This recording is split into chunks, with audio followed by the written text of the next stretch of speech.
காக்கும் கரை விநாயகருக்கு சரணம், பூண்டி மகானுக்கு அரோகரா. 63 நாயன்மார்களிலே சீர்காழியிலே அவதரித்த சிவனடி செம்மல் கணநாதர் இவருடைய பதிவை பற்றி தான் நாம் இன்று காண இருக்கின்றோம். கடற்காழி கணநாதன் அடியார்க்கும் அடியேன் என்று திருத்தொண்ட தகையிலே சுந்தரமூர்த்தி நாயனார் இவருடைய பக்தியின் தொண்டினை மிகவும் சிறப்பித்து உயர்வாக பாடியிருக்கின்றார். இவர் என்ன தொண்டு செய்தார், எதற்காக இவர் சிறப்பிக்கப்படுகின்றார் என்பதை பற்றி பார்க்கலாம். இவர் பிறந்தது மறையவர் குலம், அந்தனர் மரபு. 4 வகை வேதங்களையும் குறைவர கற்று தேர்ந்தார். அதன் மூலம் செஞ்சடை அண்ணலினுடைய திருவடிகளை பணிவதன் மூலமும் அவருடைய அணுக்கு தொண்டர்களுக்கு நாம் திருத்தொண்டு செய்வதன் மூலமும் நாம் சிவலோக பதவி அடைய முடியும் என்பதனை அவர் உறுதியாக உணர்ந்தார். இவர் சிவாகம விதிப்படி சிவனை அர்ச்சனை செய்பவர். இவருடைய திருத்தொண்டு சரியை நாம கேள்விப்பட்டிருக்கலாம். சரியை, கிரியை, யோகம், ஞானம், இந்த 4 வகையான வழிபாட்டின் மூலம் நாம் இறைவனை அடைய முடியும் என்பதை பற்றி. சரியை என்பது நாம் உடலால் செய்யக்கூடிய தொண்டு.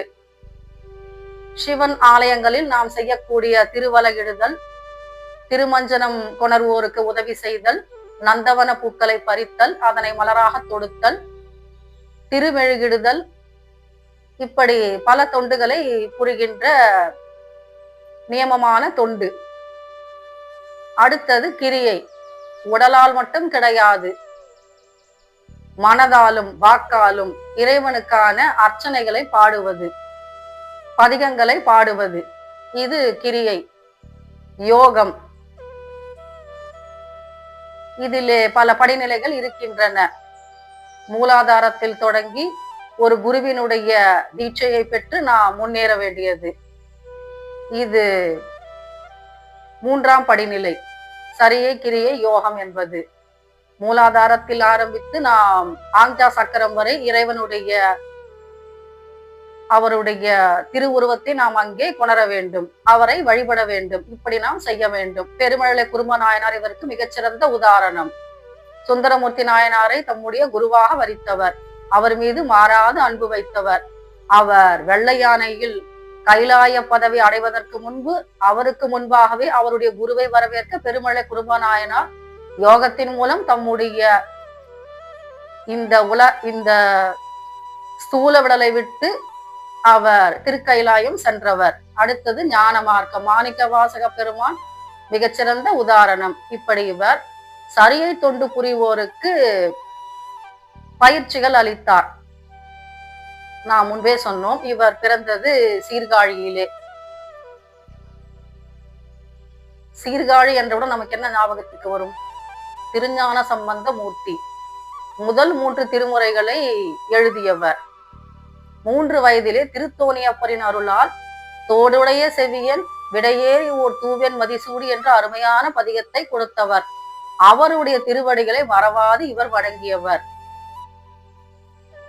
இந்த சீர்காழி பதியிலே இவர் மிகச்சிறந்த புண்ணியத்தை செய்து கொண்டிருந்தார். புண்ணியம் செய்வாருக்கு பூவுண்டு நீருண்டு, இப்படி பாடியிருப்பார் திருமந்திரத்திலே திருமூல நாயனார். புண்ணியம் செய்வாருக்கு பூவுண்டு நீருண்டு, அண்ணல் அது கண்டு அருள் புரியா நிற்கும் எண்ணிலி பாவிகள் எம்பிரை ஈசனை நன்னறியாமல் அழுவுகின்றாரே என்று மனம் கசிந்து பாடியிருப்பார். புண்ணியம் செய்தால் என்ன கிடைக்குமாம்? பூ உண்டு, நல்ல மலர்கள் உண்டு. நீருன்னா என்ன நீர்? திருநீரு. இவையெல்லாம் இருக்க பாவிகளாக திரிகின்றார்களே ஈசனை வணங்காமல் என்று மனம் கசிந்து எழுதியிருப்பார் திருமூல நாயனார். இவர் என்ன புண்ணியம் செய்தார் என்றால், சரியை தொண்டு பயில விரும்புபவர்களுக்கு இவர் தலைவனாக விளங்கினார். அவர்களுக்கு வழிகாட்டியாக தொண்டு செய்தார். யாராவது பதிகம் பாட விரும்பினால் இவரை நாடினால் இவர் நல்ல வழிகாட்டுதலோடு எப்படி பாட வேண்டும், எப்படி முடிக்க வேண்டும், எந்த இடத்தில் எப்படி பாடினால் என்ன நன்மை கிடைக்கும் என்பதை பற்றி தெள்ள தெளிவாக உணர்த்துவார். அடுத்தது நந்தவன எப்படி அமைப்பது, அதிலே மலர்களை எப்படி பறிப்பது, அதனை எப்படி பூமாலையாக தொடுப்பது, இதற்காக பயிற்சி மேற்கொள்ள விரும்புபவர்கள் இவரை அணுகினால் இவர் சிறந்த வழிகாட்டியாக அதை செய்து முடிப்பார். இப்படி பல தொண்டுகள் செய்து வந்தார். நாம முருகநாயனாருடைய வரலாற்றை பற்றி படித்திருக்கலாம். அவர் பூமாலை கட்டும் தொண்டு மூலம் சிவபதி அடைந்தவர். அதே போல இவர் சரியை தொண்டு செய்ததன் மூலம் சிவனுடைய திருவடிகளை அடைந்தவர். கடற்காழி கணநாதன் அடியார்க்கும் அடியன் என்று பாடியிருக்கிறார் அல்லவா சுந்தரமூர்த்தி நாயனார். இவருடைய அடியார்க்கெல்லாம் அடியாராக விளங்குவாராம் சுந்தரமூர்த்தி நாயனார். ஏன்னா இவர் செய்த புண்ணியம் அப்படிப்பட்டது. உடலால் மட்டும் கிடையாது, மனதாலும் வாக்காலும் இவர் சிவனுக்கான தொண்டுகளை செய்தார். அவர் தொண்டர்களை இவர் நெறிமுறைப்படுத்தினார், நேர்வழி காட்டினார். இப்படி செய்தால் நன்றாக இருக்கும், நந்தவனத்தை இப்படி சீரமைக்க வேண்டும், பொற்றாமரை குளத்தை இப்படி சுத்தம் செய்ய வேண்டும், திருவலகிடுதல் என்று சொல்லுவோம் அல்லவா, கோவிலை பெருக்கி தூய்மை செய்யும் பணி, திருமெழுகிடுதல், சுத்தம் செய்வது, இந்த பணிகளை, இந்த அறப்பணிகளை இவர் தொடர்ந்து செய்து வந்தார். இவருக்கு இல்லறம் உண்டு, நல்ல மனையாலும் உண்டு. ஆனால் இவர் சிவனின் திருவடிகளையும் அரணாருடைய அன்பர்களுடைய திருவடிகளையும் திருஞான சம்பந்த மூர்த்தி தன்னுடைய குருவாகவும் ஏற்று இவர் கைலாய பதவி அடைந்தவர். இவருடைய தொண்டின் மேன்மையை, பக்தியின் சிறப்பை, திருஞான சம்பந்த மூர்த்தியினுடைய காலடிகளை பணித்ததனால் உண்டான சிறப்பை நாம் சொல்லுவோம் என்றால், இவர் கைலாயத்துக்கு சென்ற பிற்பாடு இவர் கணங்களின் நாதனாக விளங்கினார். அதனால் இவருக்கு கணநாதர் என்ற சிறப்பு திருநாமம் ஏற்பட்டது. சரியை தொண்டு செய்வதன் மூலம் நாம் கைலாய பதவி அடையலாம் என்பதை நமக்கு அறுதியிட்டு உறுதியாக சொல்லி காட்டிய, வாழ்ந்து காட்டிய கணநாதருடைய திருவடிகளை பணிவோம்.